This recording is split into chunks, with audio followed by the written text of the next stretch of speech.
Hi hello friends, welcome to the GK smart circle YouTube channel. ಈಗ ನಾವು June 14, 2025ನೇ ಸಾಲಿನ ಪ್ರಮುಖ ಪ್ರಚಲಿತ ಘಟನೆಗಳನ್ನು ಕುರಿತು ಚರ್ಚೆ ಮಾಡೋಣ. ನಿಮಗೆಲ್ಲ ಗೊತ್ತಿರಲಿ, ಪ್ರತಿದಿನ ನಾನು ಕನ್ನಡದ ಪ್ರಜಾವಾಣಿ ಸೇರಿದಂತೆ ಕನ್ನಡದ ಇತರ ಎಲ್ಲ ನ್ಯೂಸ್ ಪೇಪರ್ಗಳು, ಇಂಗ್ಲೀಷ್ನ ದಿ ಹಿಂದೂ ಮತ್ತು ಇಂಗ್ಲೀಷ್ನ ಇತರ ಎಲ್ಲ ನ್ಯೂಸ್ ಪೇಪರ್ಗಳ ಜೊತೆ ಕೇಂದ್ರ ಸರ್ಕಾರ ಪ್ರತಿದಿನ ಅಪ್ಡೇಟ್ ಮಾಡತಕ್ಕಂಥ PIB ನ್ಯೂಸ್ ಪೇಪರ್ಗಳ ಪ್ರಮುಖ ಪ್ರಚಲಿತ ಘಟನೆಗಳನ್ನು ನಿಮ್ಮ ಮುಂದೆ ತರ್ತಾ ಇರ್ತೀನಿ. ಹಾಗಾದರೆ ಇವತ್ತಿನ ಕ್ವಶ್ಚನ್ ನಂಬರ್ 1 ಏನಿದೆ ಅಂತ ನೋಡೋಣ ಬನ್ನಿ.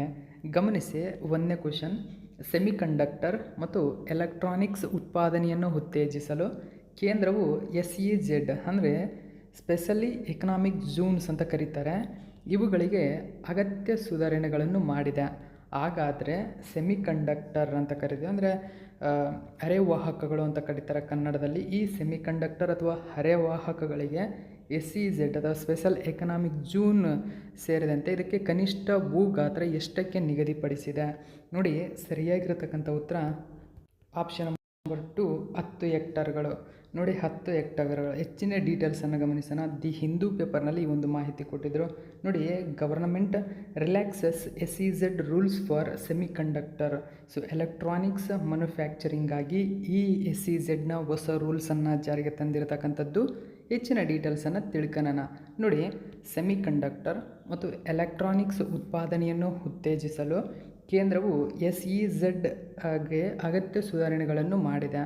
ಅರೆವಾಹಕ ಮತ್ತು ಎಲೆಕ್ಟ್ರಾನಿಕ್ಸ್ ಘಟಕಗಳ ಉತ್ಪಾದನಾ ಘಟಕಗಳ ಸ್ಥಾಪನೆಯನ್ನು ಸರಾಗಗೊಳಿಸುವ ಸಲುವಾಗಿ ಕೇಂದ್ರ ಸರ್ಕಾರವು ವಿಶೇಷ ಆರ್ಥಿಕ ವಲಯ SEZ ಅಥವಾ ಸ್ಪೆಷಲಿ ಎಕನಾಮಿಕ್ ಝೋನ್ಗಳು, ಸೊ ಈ 2006ರ ಒಂದು ಕಾಯ್ದೆಗೆ ತಿದ್ದುಪಡಿಗಳನ್ನು ಜಾರಿಗೆ ತಂದಿದೆ. ಸೊ ಈ ಕಾಯ್ದೆಯ ಪ್ರಕಾರ ಅಗತ್ಯವಿರುವ ಕನಿಷ್ಠ ಭೂಮಿಯ ವಿಸ್ತೀರ್ಣವನ್ನು 50 ಹೆಕ್ಟರ್ನಿಂದ 10 ಹೆಕ್ಟರ್ಗೆ ಇಳಿಸಲಾಗಿದೆ. ಸೊ ಮೋಸ್ಟ್ ಇಂಪಾರ್ಟೆಂಟ್, ಇದನ್ನು ಗಮನಿಸಬೇಕು. ಸರ್ಕಾರದ ಒಡೆತನದ ಅಡಮಾನ ಅಥವಾ ಗುತ್ತಿಗೆ ಪಡೆದ ಭೂಮಿಯನ್ನು SEZಗಳಿಗೆ ಬಳಸಲು ಅನುಮತಿಸಲು ನಿಯಮ 7ಅನ್ನು ಬದಲಾಯಿಸಲಾಗಿದೆ. ನಿಯಮ 18ರ ಪ್ರಕಾರ SEZ ಘಟಕಗಳು ಸುಂಕವನ್ನು ಪಾವತಿಸಿದ ನಂತರ ಭಾರತದಲ್ಲಿ, ಅಂದರೆ ದೇಶೀಯ ಸುಂಕ ಪ್ರದೇಶ, ಈ ಭಾರತದಲ್ಲಿ ಉತ್ಪನ್ನಗಳನ್ನು ಮಾರಾಟ ಮಾಡಲು ಅವಕಾಶ ನೀಡುತ್ತದೆ. ಸೊ ಇದು ಮುಖ್ಯವಾಗಿ SEZಗಳಿಗೆ ಅಂದರೆ 2006ರ ಒಂದು ಕಾಯ್ದೆ, ಅದಕ್ಕೆ ತಿದ್ದುಪಡಿ ತಂದು 50 ಹೆಕ್ಟರ್ನಿಂದ 10 ಹೆಕ್ಟರ್ಗೆ ತರಲಾಗಿದೆ. ಜೊತೆಗೆ ಹಲವಾರು ನಿಯಮಗಳನ್ನು ಬದಲಾಯಿಸಿ ಉತ್ಪನ್ನಗಳ ಮಾರಾಟ ಮಾಡಲು ಅವಕಾಶವನ್ನು ಮಾಡಿಕೊಟ್ಟಿದೆ. ಎಲ್ಲ ಮಾಹಿತಿ ನೆನಪಿರಲಿ. ನೆಕ್ಸ್ಟ್ 2ನೇ ಕ್ವಶನ್ ನೋಡೋಣ.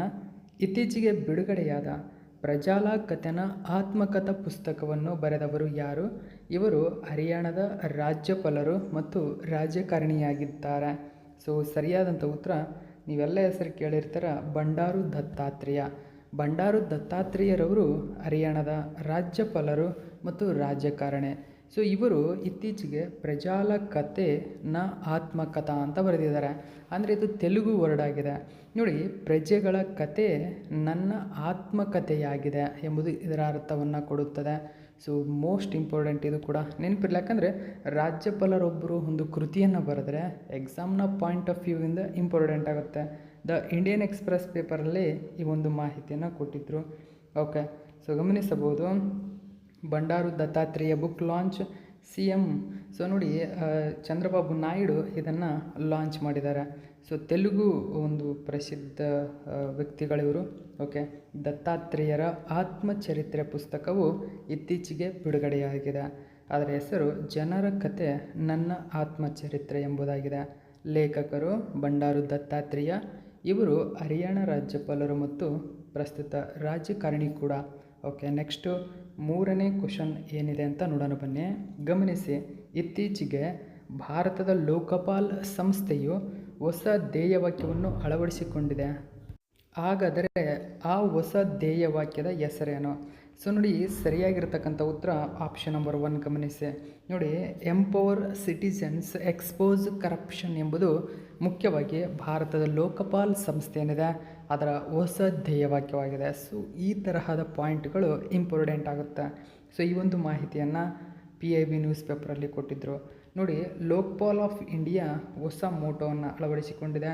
ಅದರ ಹೆಸರು ಎಂಪವರ್ ಸಿಟಿಜನ್ಸ್ ಎಕ್ಸ್ಪೋಸ್ ಕರಪ್ಷನ್ ಎಂಬುದು ಮುಖ್ಯವಾಗಿ ಒಂದು ಮೋಟೋ ಆಗಿದೆ. ಓಕೆ, ಸೊ ನ್ಯೂಸ್ ಪೇಪರಲ್ಲಿ ಮಾಹಿತಿ ಕೊಟ್ಟಿದ್ದರು.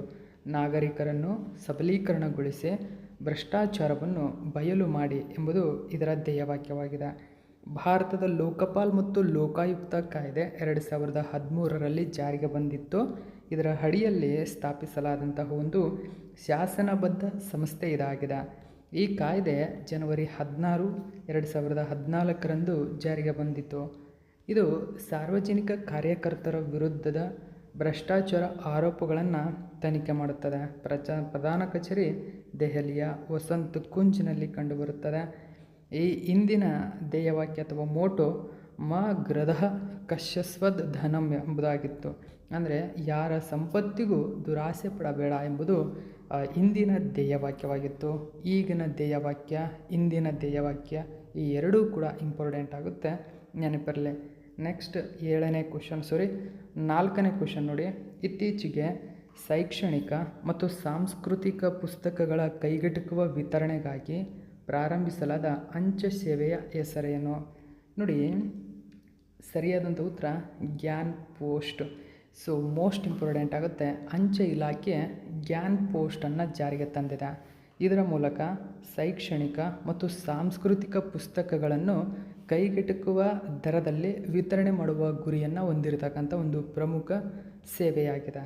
ಓಕೆ, ಸೊ ನೋಡಿ, department of post introduces Gyan post. Okay, so to deliver educational books at affordable rates. ನೋಡಿ, ಅತ್ಯಂತ ಕೈಗೆಟುಕುವ ದರದಲ್ಲೇ ಬುಕ್ಸ್ಗಳನ್ನು, ಅಂದರೆ ಶೈಕ್ಷಣಿಕ ಇರತಕ್ಕಂಥ ಬುಕ್ಸ್ಗಳನ್ನು ಡೆಲಿವರಿ ಮಾಡುವ ಉದ್ದೇಶದಿಂದಾಗಿ department of post Gyan post ಎಂಬ ಹೊಸ ಒಂದು ಅಪ್ಲಿಕೇಶನ್ ಅಥವಾ ಒಂದು ಸೇವೆಯನ್ನು ಆರಂಭಿಸಿದೆ. ಮೋಸ್ಟ್ ಇಂಪಾರ್ಟೆಂಟ್, ಇದು ಕೂಡ ನೆನಪಿರಲಿ. ಸೊ ಎಕ್ಸಾಮಿಗೆ ಇಂಪಾರ್ಟೆಂಟ್ ಆಗಿರತಕ್ಕಂಥ ಒಂದು ಪ್ರಮುಖ ಮಾಹಿತಿ ಇದಾಗಿದೆ. ಓಕೆ, ನೆಕ್ಸ್ಟ್ 5ನೇ ಕ್ವಶನ್ ನೋಡಿ.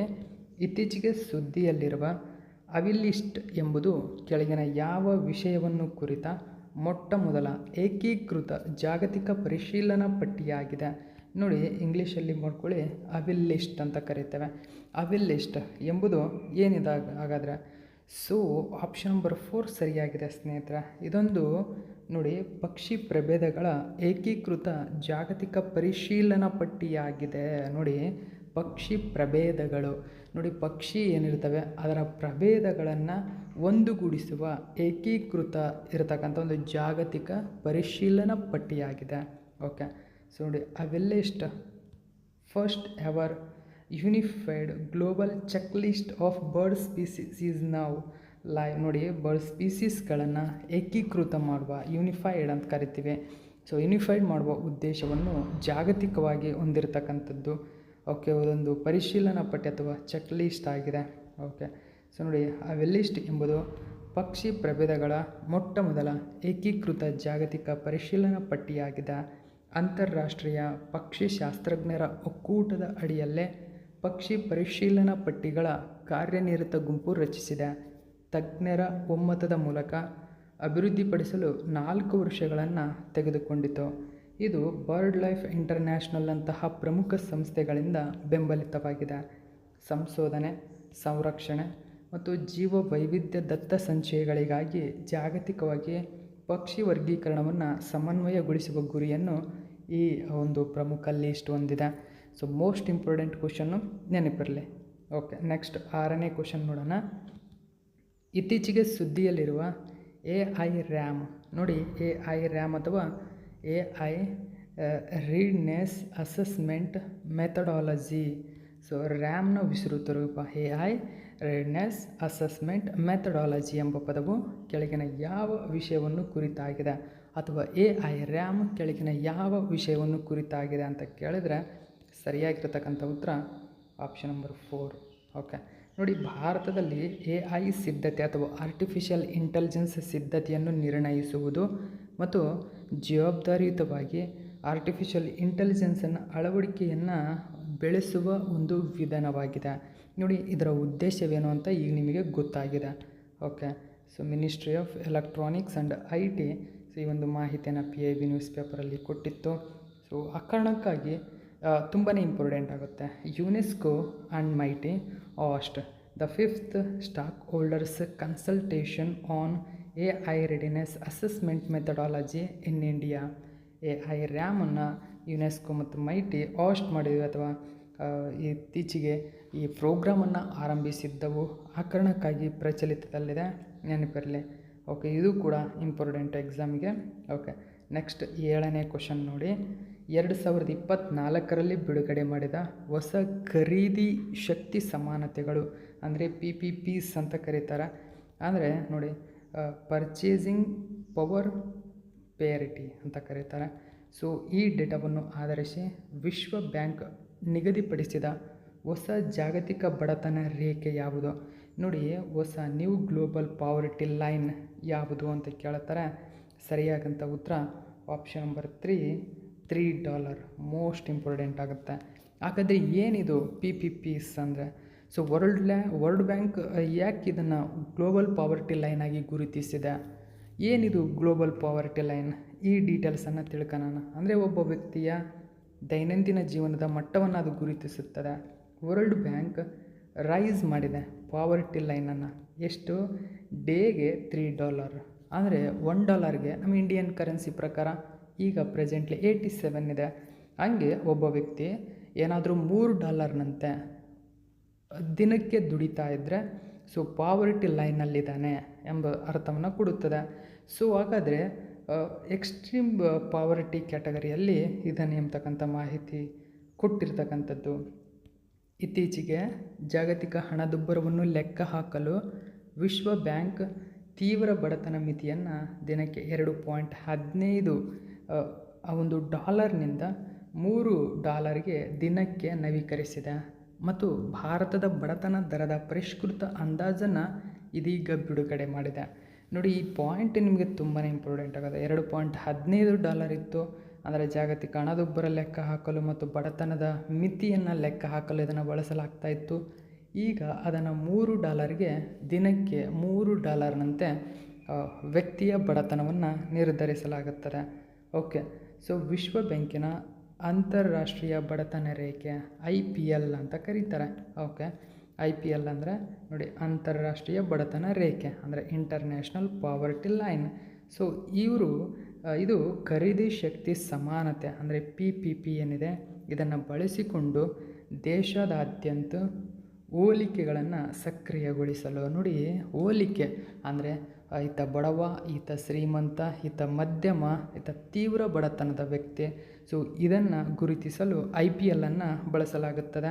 ಅಂದರೆ IPL ಜೊತೆಗೆ PPಯನ್ನು ಬಳಸಿಕೊಂಡು ವಿಶ್ವ ಬ್ಯಾಂಕ್ 1990ರಲ್ಲಿ IPL ಪರಿಚಯಿಸಿದೆ. ಓಕೆ, ಸೊ ಮುಖ್ಯವಾಗಿ ತೀವ್ರ ಬಡತನ ಕಡಿತ ಅಂದರೆ ದಿನಕ್ಕೆ $3. ಒಬ್ಬ ವ್ಯಕ್ತಿ ಏನಾದರೂ ದಿನಕ್ಕೆ $3 ಮುಖ್ಯವಾಗಿ ಉತ್ಪಾದನೆ ಮಾಡುತ್ತಿದ್ದ ಅಂತ ಅಂದರೆ ಆತ ತೀವ್ರ ಬಡತನದಿಂದ ಹೊರಬಂದಿದ್ದಾನೆ ಎಂಬ ಅರ್ಥವನ್ನು ಕೊಡುತ್ತದೆ.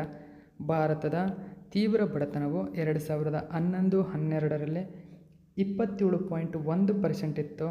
ಅದೇ 2022-23ರಲ್ಲಿ 5.3%ಕ್ಕೆ ಇಳಿತಗೊಂಡಿದೆ ಎಂಬತಕ್ಕಂಥದ್ದು ವಿಶ್ವ ಬ್ಯಾಂಕ್ ಈ ಮಂತ್ ಹಿಂದೆ ಇದನ್ನು ಬಿಡುಗಡೆ ಮಾಡಿತ್ತು. ಆಲ್ರೆಡಿ ಇದ್ರ ಬಗ್ಗೆ ನಾನು ನಿಮಗೆ ತಿಳಿಸ್ಕೊಟ್ಟಿದ್ದೇನೆ.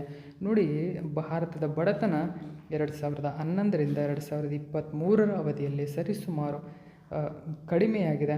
ಆಲ್ಮೋಸ್ಟ್ ಕಡಿಮೆಯಾಗಿದೆ. 5.3% ಮಾತ್ರ ಇಳಿತಿರ್ತಕ್ಕಂಥ ಅಲ್ಲಿವರೆಗೂ ಇಳಿತಿದೆ.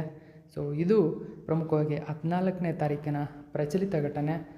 ಇನ್ನು ಉಳಿದಂಥ 15 ಮತ್ತು 16ದ್ದು ಒಂದೇ ವಿಡಿಯೋದಲ್ಲಿ ಆದಷ್ಟು ಬೇಗ ನಿಮ್ಮ ಮುಂದೆ ತರ್ತೀನಿ. Thank you so much for watching my video friends.